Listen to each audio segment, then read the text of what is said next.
Child development is about much more than academics. Subjects such as reading, writing, and mathematics are very important, but they are not the only things a child should be learning as they grow.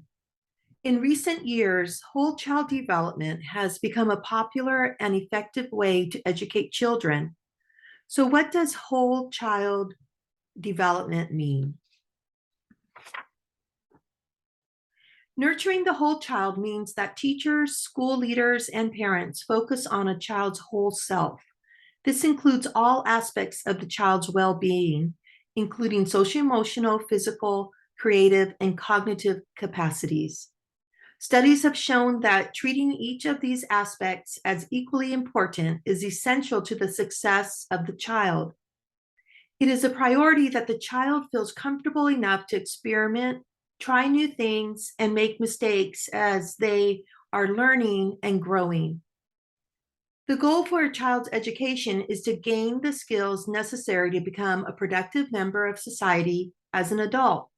Children cannot reach their full potential unless they are treated as complete, whole individuals with many different parts. Let's look at some of these parts in further depth. The whole child approach to teaching supports and nurtures all areas of children's development and learning. It encourages children's learning and thinking by being responsive to children's understandings, interests, and abilities, allowing them to deepen their natural curiosity and their eagerness to want to discover and learn more.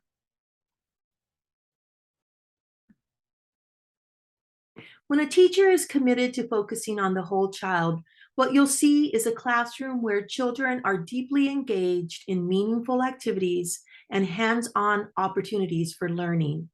You'll see documentation of children's work and ideas displayed throughout every area of the room.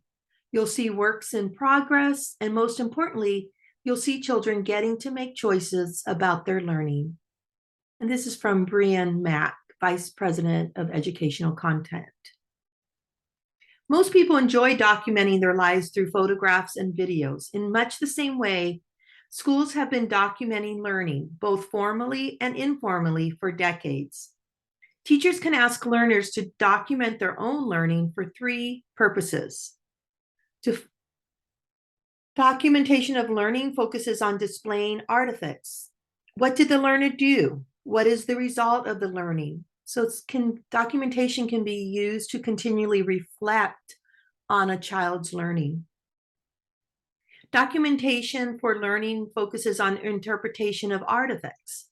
Why do I accept this artifact as evidence of my learning progress? How could someone else learn from my failures and success? Documentation as learning focuses on the learning process involved in capturing and reflecting on artifacts. What is worthy of capture during a learning opportunity? How can I convey my thinking visibly and audibly using media, platforms, and tools? Documentation of, for, and as learning are not direct synonyms for assessment, but assessment is an integral part of documentation. What documentation does is supports the learning of the whole child.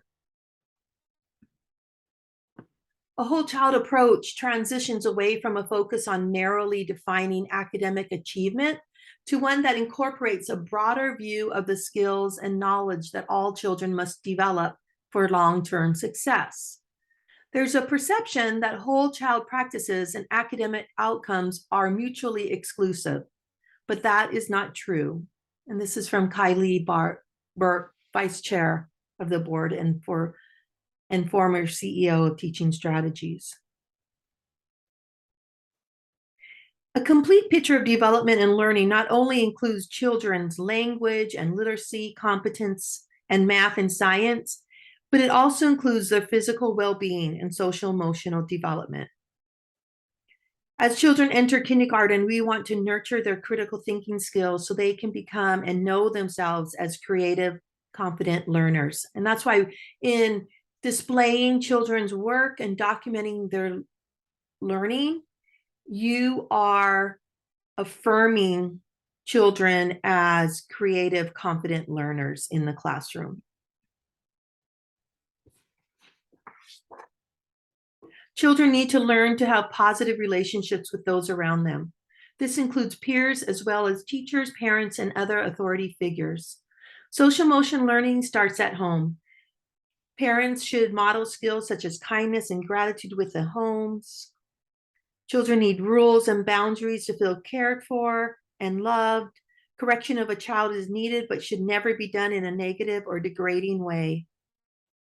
Children are much more likely to repeat a positive action in the future if they know it pleased an adult they loved.